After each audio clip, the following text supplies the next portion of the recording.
Pues para que se sepa. Recomendación de cómo se tiene que tomar la lactoferrina: 2 cápsulas por la noche. Después de cenar tranquilamente, te tomas las 2 cápsulitas, 2 por noche y para adelante. ¿Vale? Ya está.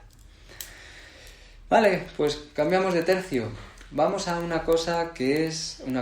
que es el tratamiento que mencionamos algún día de este niño que tenía parálisis cerebral, creo recordar, y Meritxell nos pregunta por la alimentación. Nos envió imágenes de... no recuerdo bien, no sé si tiene botón gástrico, entiendo que sí, y por ahí le meten alimentación y demás, pues es muy habitual también. Y nos envió lo que tiene que tomar en relación a las cargas proteicas, etcétera, etcétera, que le dan.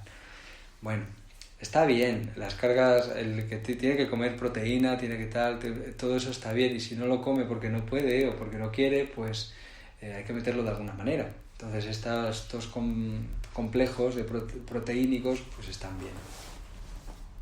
La única cosa, lo que explicábamos, hay alimentos que, hay que tener claro una cosa: la barrera digestiva del intestino delgado es una imagen directamente proporcional de cómo está la barrera hematoencefálica. ¿Bien? Si la barrera del intestino delgado es permeable, la barrera hematoencefálica también. Tiene unos agujeros así de gordos. ¿Bien? Entonces, esos agujeros que son dependientes o van a mejorar o van a empeorar dependiendo de la mucosa también, el moco que hay en la propia piel, en la mucosa del digestivo, y que también va a repercutir en la actividad y la regeneración y la respuesta de la barrera hematoencefálica, etcétera, etcétera, es importante recuperarlo. Hay un grosor correcto de moco que tiene que haber en la mucosa propiamente, que permite que haya unas bacterias y no haya otras. Si está muy escaso, las oportunistas crecen mucho. Si hay mucho, también tendremos problemas. Tiene que haber un equilibrio justo. Aquí en medicina china nosotros ya conocemos la importancia del bazo en el proceso digestivo, el estómago, que controlar la humedad, qué tal.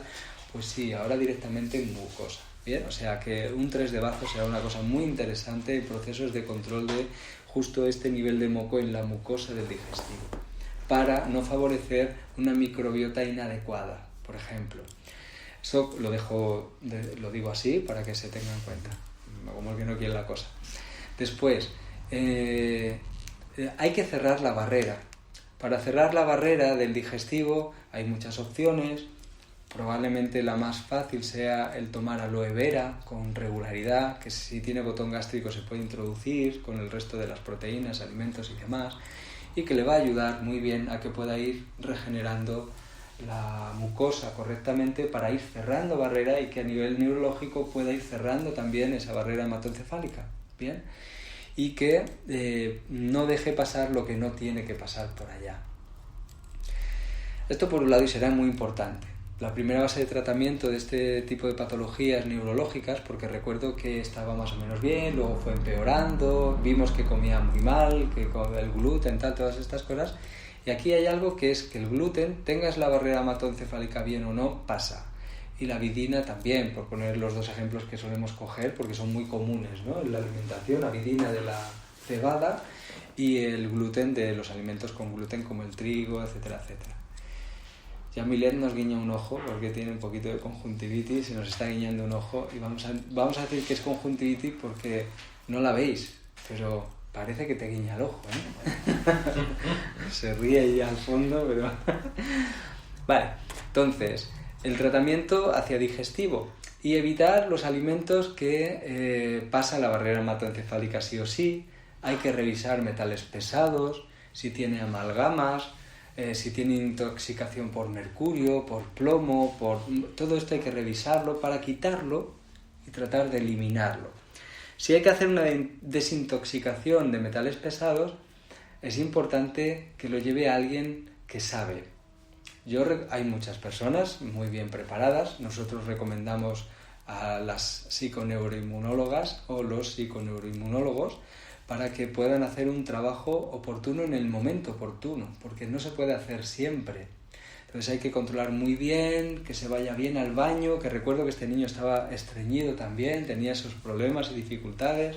Entonces, si está estreñido, no se puede hacer una depuración de metal pesado porque van a liberarse para tratar de eliminarse por colon, por las heces, y si no se eliminan en el tiempo correcto, es decir, inmediatamente que están liberándose al digestivo, pues vamos a tener la reabsorción en torrente sanguíneo.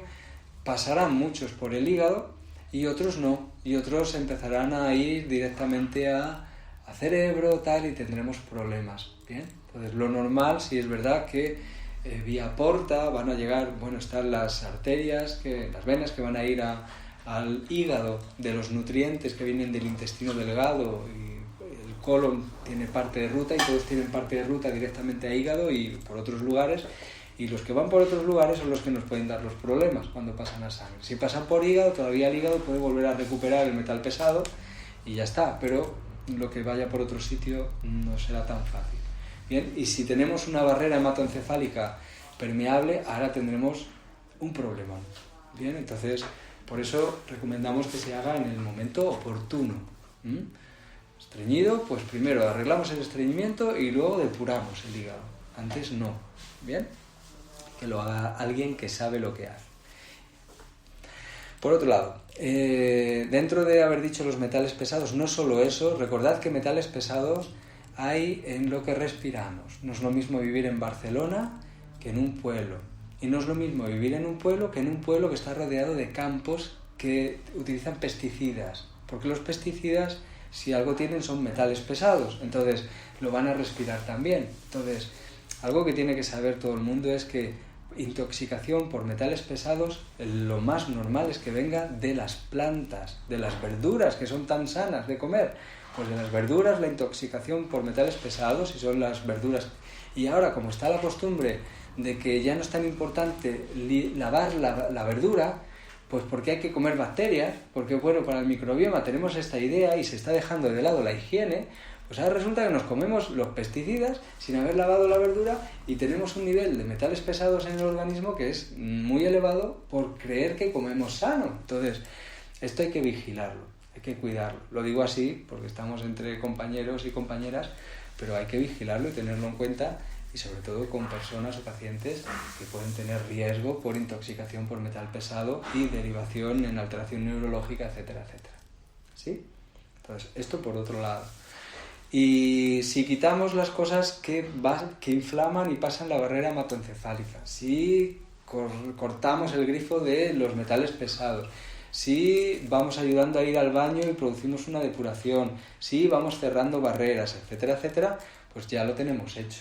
Cosas que ayudan a cerrar las barreras, a mejorar el moco, etcétera.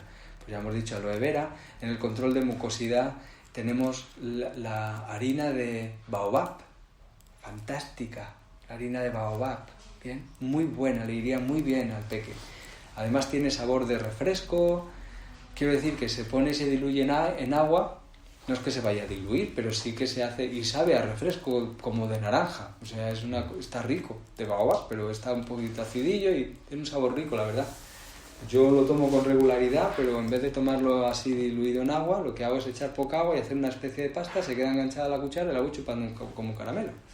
Está muy rico también, porque ya he probado a meterla directamente y casi muero. Porque la harina salta dentro, te tapa las vías respiratorias por dentro y es una angustia, te quedas de todos los colores porque no entra el aire, porque se tapona. Con la humedad se genera una película con la harina y adiós. O sea, no recomendamos tomar la harina a cucharadas directamente por muy buena que esté. Bien, entonces mejor hacer algo. ¿Se puede cocinar? Claro, se puede cocinar y hacer cosas con esta harina. Desde bizcochos, tal. Ahora, si cogemos esta harina y la mezclamos con harina de trigo, con su gluten, pues vamos a ver. Hay ciertas cosas que no hace falta ni decir. Lo digo por si a alguien se le ocurre la maravillosa idea de decir, bueno, pues lo voy a mezclar con harina de arroz. ¡Yujú! Porque el arroz no tiene gluten, es fantástico. Pues tampoco es buena idea, porque el arroz tiene mucho arsénico. Entonces, si resulta que queremos comer con regularidad, porque le gusta al niño el bizcocho que le he hecho de harina de baobab con harina de arroz y lo toma todos los días porque es bueno para la mucosa, pues vamos a tener un problema de intoxicación por arsénico. Bien, entonces, pues esto también hay que cortarlo, medirlo y que la persona, que los padres o la persona en cuestión se informen, que lo sepa, que ya le informamos nosotros, o la recomendación más fiable es que vayan a ver a una psiconeuroinmunóloga o psiconeuroinmunólogo, insisto, ¿vale? Les van a explicar muy bien todos los pasos. Después, como cosas interesantes, igual, pues ya de suplementaciones, glutamina, zinc, tal, selenio, un montón de cosas que pueden ir bien para cerrar barreras, para tal, pero yo ahí no me voy a meter específicamente porque hay que medir muy bien en la persona qué necesita, qué puede ser prioritario, qué no. Si la persona tiene estrés emocional por sensibilidad o lo que sea, la glutamina puede transformarse en glutamato y activarle todavía más. Entonces, pues hay ciertas cosas que se tiene que cuidar y vigilar. Entonces, esto el profesional sabe perfectamente cómo llevarlo, si es un buen profesional, como siempre, y ya está, ¿vale? Entonces, bueno, en ese sentido la alimentación, lo prioritario es quitar lo que inflama, y inflama neurológicamente, no solo en digestivo, e ir metiendo alimentos buenos. ¿De qué es dependiente que mejore? Del omega 3, principalmente. Alimentos ricos en omega 3. Alimentos ricos en selenio, en zinc, en yodo, como los mejillones, como tal. El mejillón verde, este que hablábamos, que estimula y se utiliza para recuperar la respuesta tiroidea y para estimular la respuesta de regeneración interconexional neuronal. Todo, hay ciertas cosas que existen y que, insisto, ya los profesionales se van a encargar de este campo, de decirles para que haya en el momento oportuno, cuando se use. ¿Por qué alimentos que estimulan la regeneración desde el principio no? Pues porque si tenemos un proceso inflamatorio, no va a regenerar nada. Cuando hay proceso inflamatorio, no se regenera. Entonces, hasta que no baje el proceso inflamatorio, no va a haber manera de poder estimular en ese sentido regenerativo. Con lo que nos lo saltamos, nos lo ahorramos a que sea el momento oportuno, y en el momento oportuno lo metemos y vamos para adelante. Y con esto vamos dando pistas de los tratamientos también de las distintas técnicas, ya sea medicina china o la que sea. Es decir, primero, cerrar barreras, resolver inflamación, estímulo de regeneración. Y vamos haciendo en un orden correcto y no hace falta querer hacerlo todo a la vez. ¿Se puede hacer todo a la vez? Sí, pero no va a funcionar. ¿Para qué vas a derivar estímulo a neurología para que mejore la respuesta cognitiva o motora o lo que sea cuando tenemos un proceso inflamatorio que no nos lo va a permitir?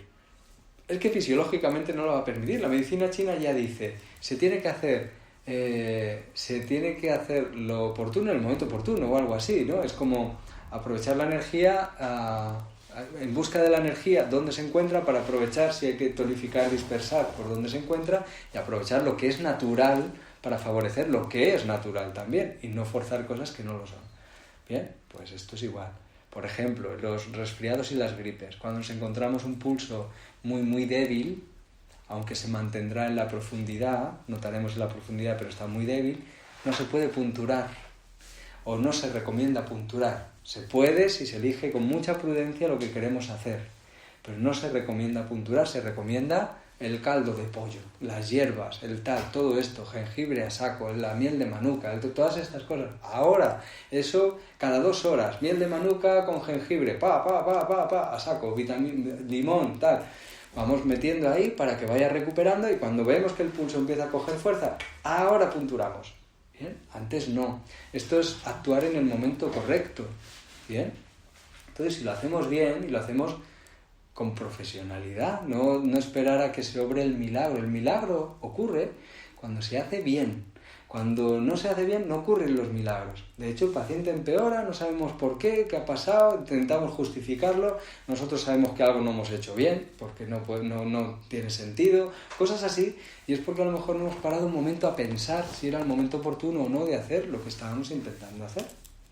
Como por ejemplo, una persona con un problema, la cabeza no le para, le da muchas vueltas, tal, no sé qué, y decimos, no, tú lo que necesitas es dopamina para que puedas ilusionarte por la vida. Coño, le metes dopamina y le da un chungo. O sea, es que empieza a no poder controlar absolutamente nada, se vuelve loca la persona. O sea, literalmente tiene una crisis neurótica. Es que no puede, o sea, colapsa. No es el momento de la dopamina.